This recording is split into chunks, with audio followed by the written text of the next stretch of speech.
G'day guys, welcome to the Fishbowl. We're here today with Jude and Ryan from CoAssemble. And CoAssemble are essentially a online e-learning platform. These guys have built out, it's one of the fastest growing e-learning platforms in the world.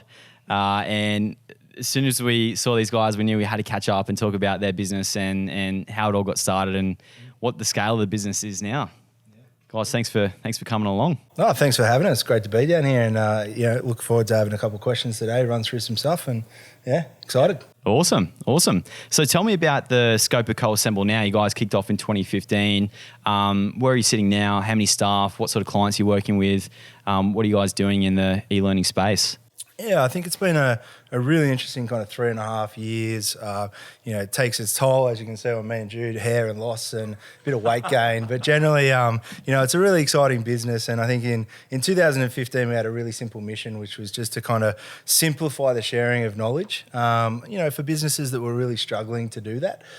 Jude had already developed a really cool idea, essentially, around how we could templatize online training for anyone that wanted to design it who'd never done it before. Right, so this is kind of a groundbreaking idea that we kind of ran with, and I think over the last 3 years, all we've really tried to do is keep that mission of simplicity the whole time, and I think the whole market resonates with that. So what we've found essentially is that we've been able to grow to just over 21 people now, in total across 2 different countries, 3 states here in Australia, and obviously 3 states in the US. So 21 people producing, some really cool work, and businesses just kind of eating it up at the moment and growing with us.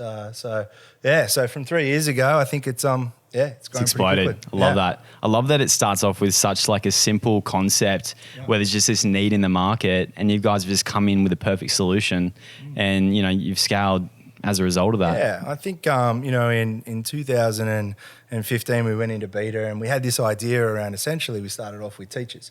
We knew that there was a challenge around teachers just sharing content online with their students without the complexity of what was known as a traditional learning management system, which was very IT based. And so Jude had actually, and he might be able to talk a little bit about that, but had this concept of really rapid development for anyone to be able to create that content.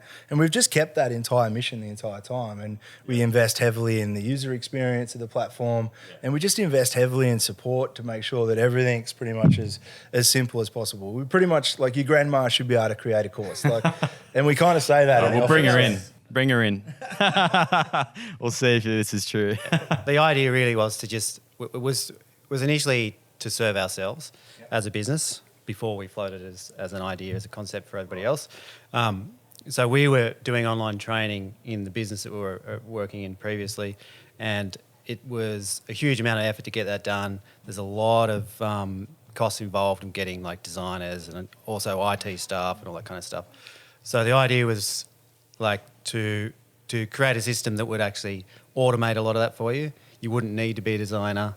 You didn't have to have IT skills, and that's how CoAssemble came about, I guess, really. Love it.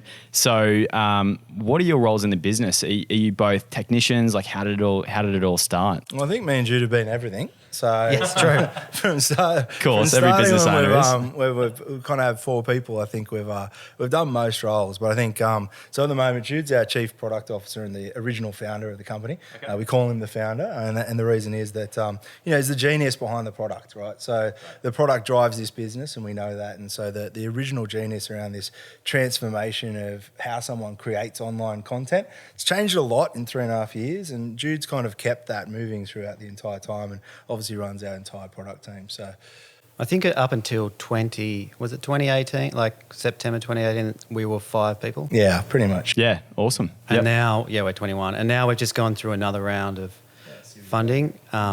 So we're looking to grow that again. Yeah, we'll and probably get more be done. about 35 by the end of March. So, I'm CEO, and I've been Chief Support Officer, and a little bit of marketing, and a little bit of sales, and a little bit of everything else. You say a little bit, but I know it's not a little bit. It's usually the process of a CEO that's probably done a fair bit of the business and kind of across the whole lot. But my main role, probably as CEO at the moment, is just the growth of the business. And that doesn't just mean from a financial perspective. It's more just around the staff, growing their potential and obviously growing the business for our investors as well. So really looking at how do we get this business, not necessarily always from a money side, but how do we get it into more hands? How do we get it into more businesses? How do we extend that into other countries? How do we open up markets? And then really what we try and do is drive that through people. So CoAssemble's main cost and pretty much most of our expenses are 100% people driven. We really focus on opportunity inside the business for staff to grow. And then hopefully that then just flows into our customers. So our customers see that we're really passionate about what we're doing. Our team kind of get in there and drive really hard, which means we've seen that growth that, some businesses might not necessarily have seen. I think we've seen that just due to the staff that we've brought on and the opportunities we've given them. So, like tomorrow we've got someone who's 23 years old flying to LA and kind of Denver for a couple of months to work in customer support, train up a couple of new team members.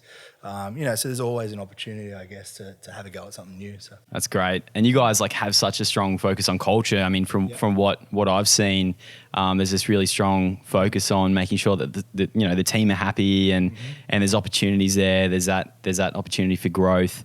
How did you guys sort of get started on that? Did you know it was super important from the get-go for you guys? Well, yeah, I did for sure. Yeah.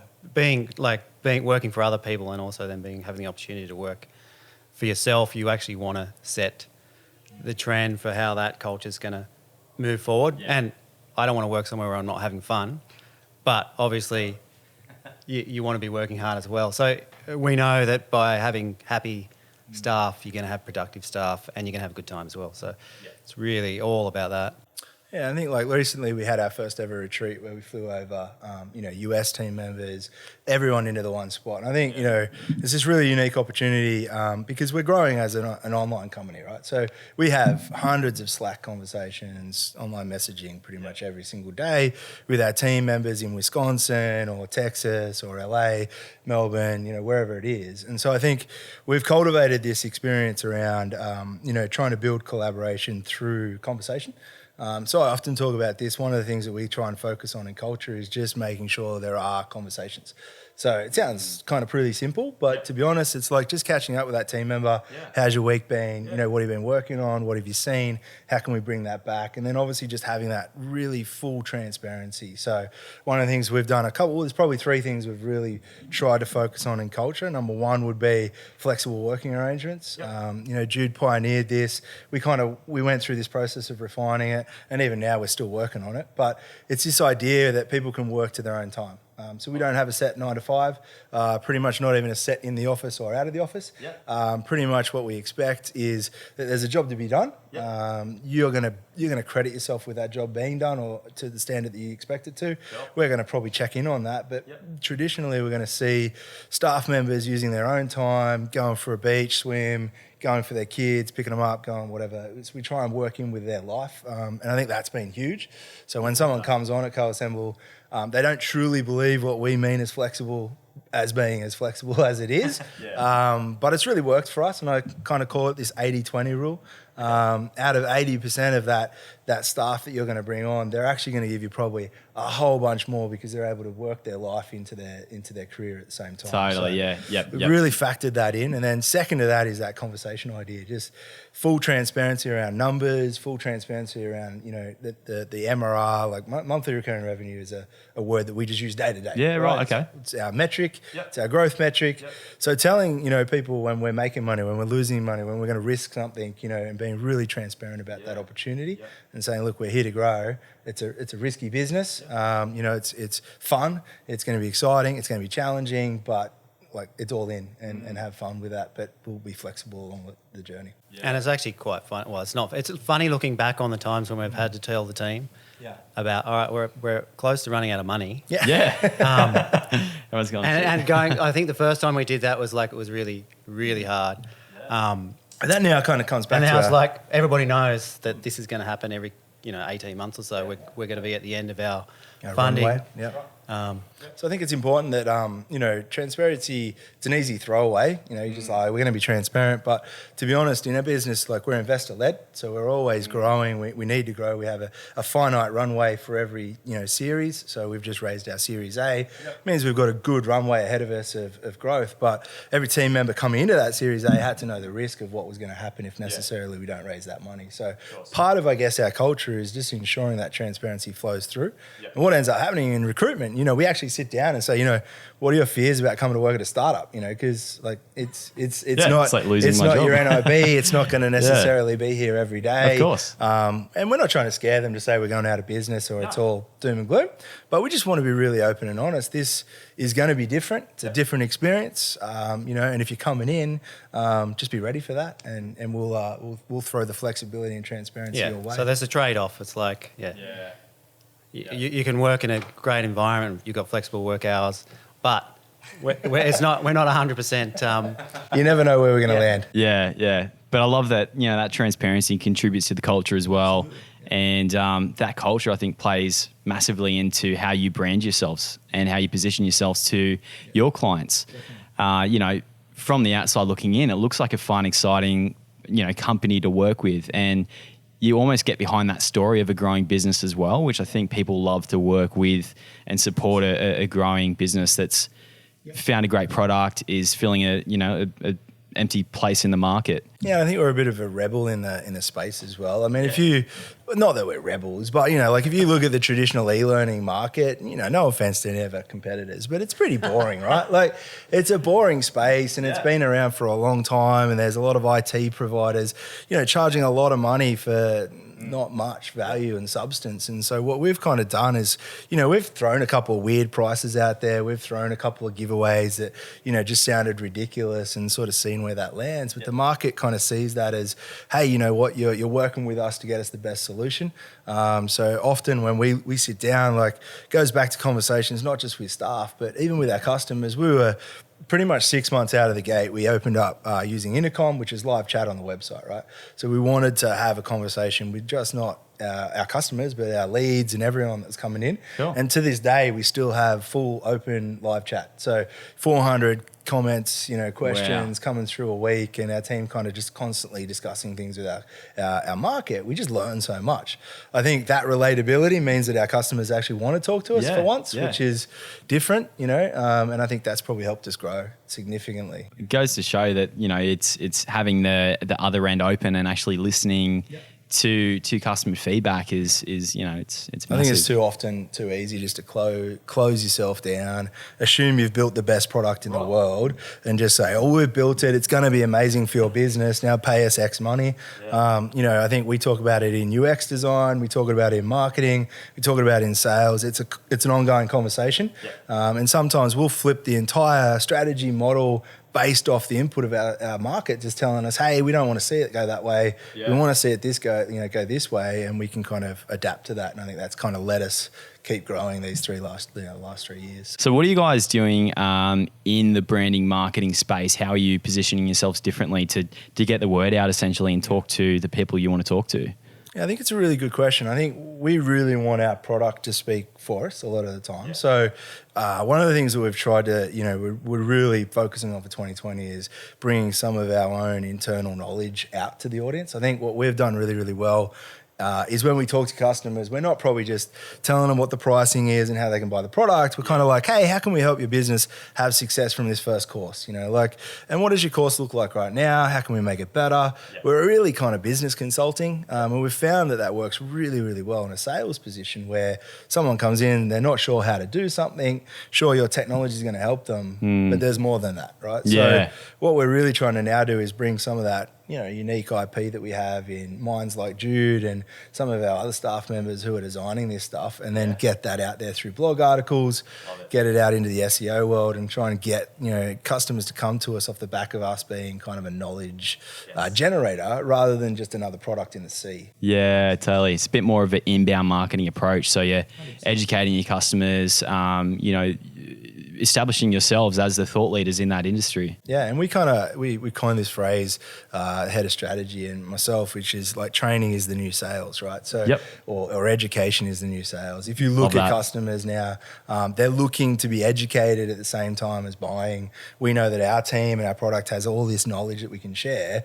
It's just how do we get that out there to that market? So obviously we're doing paid and we're doing, you know, the normal socials and everything that probably everyone Yeah, else is doing. of course. But I think our focus this year is really about making relevant content Yep. that actually matters. Yep. You know, so it's not just, you know, kind of fluff. It actually will resonate. And it's got to hit the right persona, the person that's actually looking to use our product. So yeah, just kind of focusing in on that and then using, as I said, the geniuses that are already in our team, trying to get that knowledge out there in some way. Totally. Love that. Well, I think that the brand itself is fresh, and that kind of aligns itself with a lot of our target market. So Totally. Yep. it's young, kind of fresh businesses. We wanted to differentiate ourselves from, you know, like the traditional Yeah, e-learning yeah. kind of things, which are big, clunky, stuffy. And if you And know this boring, space, yeah. there's 700 plus LMSs out there or learning management systems. So we're not kind of in a blue ocean. You know, we're in a pretty shark infested waters. And, you know, if you want to stand out and kind of, you know, have a product that's going to really resonate, we have to follow that through from brand right through to product, right through to experience. Love that. Awesome, guys. What's next for Co-Assemble? Big year this year. Big year. It's exciting. I think Ryan's going to spend about 7 months of this year over Yeah, in Denver. I think our 2020 vision essentially is for some really serious rapid growth customer-wise, and I think to do that, what we've talked about today has to take place. But we've really switched our focus to the US. We're 100% US focused at this point in time. Cool, okay. Every acquisition of customer comes from the US. We have a full team there, and we're pretty much investing in there.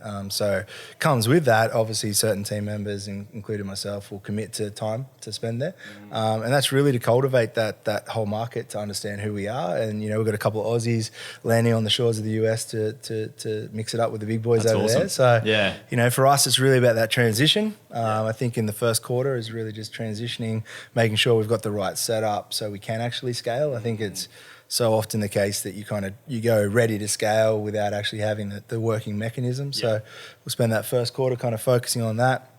But for us, we want to really, I guess, in 2020 lead the market, and Jude's got some really cool ideas, one of which will ship in Q2, which is Unlock Learning, which is this whole idea around basically just taking the shackles off learning and saying, hey, here's a shareable URL, you can share it anywhere in any platform, and we'll give you analytics. And I think it's going to be a groundbreaking idea. So That's even amazing. a company like yours, if you just want to share some knowledge with your customers, you Yeah. can basically create something in a couple of minutes, flick that out and get full analytics on how that, you know, the customers viewed that content. So Love that. we think it's kind of a groundbreaker, and we're going to go live with that, and it's going to be a big year off the back of that, and we hope that kind of revolutions the space again. Yeah. Because e-learning just, you know, gets sleepy, so we just Stale, want to go yeah. in there and just punch through that and Yeah. basically open up a whole new opportunity for people to share knowledge. Shake I think it it just up. fits perfectly with the simplicity. We just want to make it easier and easier, so that's our mission, and we'll just keep driving towards that until we run out of money. Nah. That's sick. No, I just love that you guys are, you know, just going into it like hard. There's no fear mentality. It's just, you know, big moves. And, you know, it shows you guys have, you know, achieved a lot in such a short period of time. And I'm sure when we catch up next, you know, it'll be I think like what Ryan was saying before, it is really competitive, so we have to be different. So we have to come up with these big ideas and just try and disrupt the market somehow. No different to traditional businesses. I think our one challenge is every month has to be bigger than the next, and or the last. And I think that's a challenge, just to keep moving at that pace for long times. And so that's why I think, you know, we work heavily on, you know, bringing the right people in who are driven to want to be a part of that environment. And then when we get that right and we scale, you know, we've got all the right pieces to be able to see that, you know, get to that next level. So that's the goal, and that's what we'll kick off in a couple of weeks when we get over to the US. love it, guys. Awesome. Thanks for the Best time. of luck. Thanks for Thank coming you. along. Yeah, appreciate awesome. it. No worries. Cheers. Thank you.